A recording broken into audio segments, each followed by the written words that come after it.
കഴിഞ്ഞ ദിവസം യമനിലെ ഹൂത്തികൾ പുറത്തുവിട്ട ഒരു വീഡിയോ ആണത്. ആദ്യം നമുക്ക് ഈ വീഡിയോ കാണാം, പിന്നീട് നമുക്ക് വിഷയങ്ങളിലേക്ക് വരാം.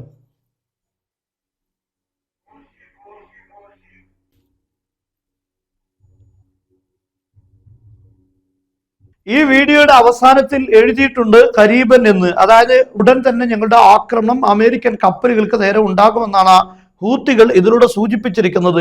ഇപ്പോൾ ഹൂത്തികൾ പരസ്യമായി പ്രഖ്യാപിച്ചിരിക്കുന്നത് റെഡ് സീ, അതുപോലെ തന്നെ ഗൾഫ് ഓഫ് എദൻ കടല്, അതുപോലെ തന്നെ അറബിക്കടൽ, ഈ കടൽ ഭാഗങ്ങളിലെല്ലാം ഉള്ള അമേരിക്കയുടെ കപ്പലുകളെ ആക്രമിക്കുമെന്നാണ്.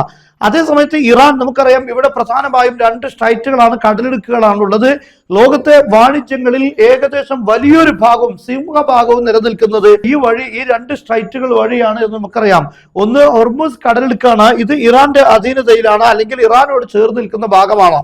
ഇവിടെ പൂർണ്ണമായും ഒരു യുദ്ധമുണ്ടായാൽ അടച്ചിടുമെന്ന് ഇറാൻ പ്രഖ്യാപിച്ചിട്ടുണ്ട്. എന്നാൽ ഈ വഴി, അതായത് ബാബുൽ മന്ദബ് അല്ലെങ്കിൽ സ്ട്രൈറ്റ് ഓഫ് മന്ദബിൽ യമനിലെ ഹൂത്തികളും ഇവിടെ അടക്കും, അല്ലെങ്കിൽ അമേരിക്കയുടെ കപ്പലുകൾക്ക് നേരെ ആക്രമണം ഉണ്ടാകുമെന്ന് പ്രഖ്യാപിച്ചിരിക്കുകയാണ്. യഥാർത്ഥത്തിൽ ഹൂത്തികളുടെ മിസൈൽ നമുക്കറിയാം ഇസ്രായേലിന് നേരെ ആക്രമണം നടത്തിയിട്ടുണ്ട്.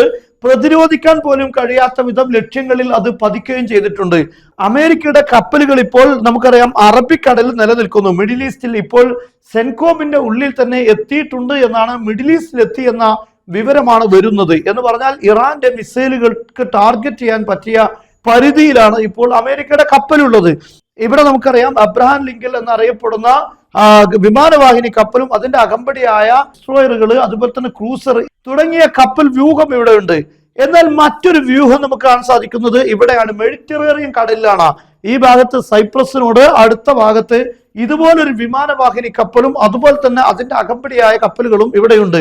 എന്നാൽ ഇതിനെല്ലാം ലക്ഷ്യം വെക്കാൻ ഇറാനെ സംബന്ധിച്ചിടത്തോളം ഈ സൈപ്രസിനെ ലക്ഷ്യം വെക്കുക എന്നത് അത്ര വലിയ കാര്യമല്ല. ഏകദേശം 2000 കിലോമീറ്റർ ദൂരപരിധിയിൽ ഉപയോഗിക്കുന്ന ഇറാന്റെ മിസൈലുകൾ ഉപയോഗിച്ചാൽ ആ ഭാഗം ആക്രമിക്കാൻ സാധിക്കും. അതുപോലെ തന്നെ ഹൂത്തികളെ സംബന്ധിച്ചിടത്തോളം ഈ റെഡ് സീയിലെല്ലാം ആക്രമണം നടത്താമെങ്കിൽ അവർക്ക് തീർച്ചയായും അറബിക്കടലിൽ ആക്രമണം നടത്തുക, അതുപോലെ തന്നെ അദൻ കടലിൽ ആക്രമണം നടത്തുക ഇതൊരു പ്രയാസമേ അല്ല. ഇവിടെയെല്ലാം അവരുടെ ആക്രമണങ്ങൾ ഉണ്ടായിട്ടുണ്ട്. എന്നാൽ ഇത്തരം ഒരു സാഹചര്യത്തിൽ വലിയൊരു പ്രതിസന്ധി ലോകത്തുണ്ടാവും. കാരണം 20% എണ്ണ വരുന്നത് ഈ വഴിയാണ്. കുവൈത്ത്, ബഹ്റൈൻ, ഖത്തർ, അതുപോലെ ഇമാറാത്ത് തുടങ്ങിയ രാഷ്ട്രങ്ങളിൽ നിന്നെല്ലാം എണ്ണ നീങ്ങുന്നത് ഈ വഴിയാണ്. ഇവിടെ ബ്ലോക്ക് ചെയ്താൽ ഈ രാഷ്ട്രങ്ങൾക്ക് പ്രതിസന്ധിയാകും. അതുപോലെ തന്നെ യൂറോപ്പിലൊക്കെ ധാരാളം എണ്ണ ഇവിടെ നിന്ന് നീങ്ങുന്നുണ്ട്, അതെല്ലാം നിന്നുപോകും. അതേപോലെ തന്നെ യൂറോപ്പിലേക്ക് ചരക്കുകൾ നീങ്ങുന്നത് ഈ വഴിയാണ്. ഇവിടെയുള്ള സൂയസ് കനാൽ വഴിയാണ് യൂറോപ്പിലേക്ക് നീങ്ങുന്നത്. എന്നാൽ ഇവിടെ എന്തെങ്കിലും രൂപത്തിലുള്ള തടസ്സം നേരിട്ട് കഴിഞ്ഞാൽ യൂറോപ്പിലേക്ക് പിന്നീട് എത്തേണ്ടത്, യൂറോപ്പിലേക്ക് പിന്നെ ചരക്കുകൾ നീങ്ങുന്നത് ഈ വഴി, ഗുഡ് ഹോപ്പ് വഴിയായിരിക്കും. ഇത് ധാരാളം ദിവസങ്ങളോളം കൂടുതൽ യാത്ര ചെയ്യേണ്ട ഈ ഗുഡ് ഹോപ്പ് വഴിയായിരിക്കും പിന്നീട് യാത്ര തിരിക്കേണ്ടി വരിക. ഇത് സ്വാഭാവികമായും ഈ ചരക്ക് നീക്കം വലിയ രൂപത്തിലുള്ള പ്രതിസന്ധി ഉണ്ടാക്കുന്ന കാര്യമാണ്. എന്തായിരുന്നാലും അമേരിക്ക ഇപ്പോൾ ഏതെങ്കിലും രീതിയിൽ ഇറാനെ ആക്രമിക്കുക എന്നത് ലോകത്തെ മുഴുവനും വെല്ലുവിളിക്കുന്ന ഒരു വലിയൊരു പ്രതിസന്ധി സൃഷ്ടിക്കുന്ന കാര്യമാണ്. അതോടൊപ്പം ഇറാൻ ഏത് രീതിയിലെല്ലാം ഇവിടെ പ്രതികരിക്കുമെന്ന് പറയാൻ കഴിയില്ല. ഇറാൻ ഇപ്പോൾ പൂർണ്ണമായും യുദ്ധത്തിനുള്ള സജ്ജീകരണങ്ങൾ ഓരോ ദിവസവും വർദ്ധിപ്പിച്ചുകൊണ്ടിരിക്കുകയാണ്. അത് അമേരിക്കയുടെ കപ്പലുകളെ തകർക്കുന്ന രംഗത്തേക്ക് എത്തിക്കഴിഞ്ഞാൽ ഒരു വലിയ യുദ്ധം തന്നെയായിരിക്കും അവിടെ ഉണ്ടാവുക.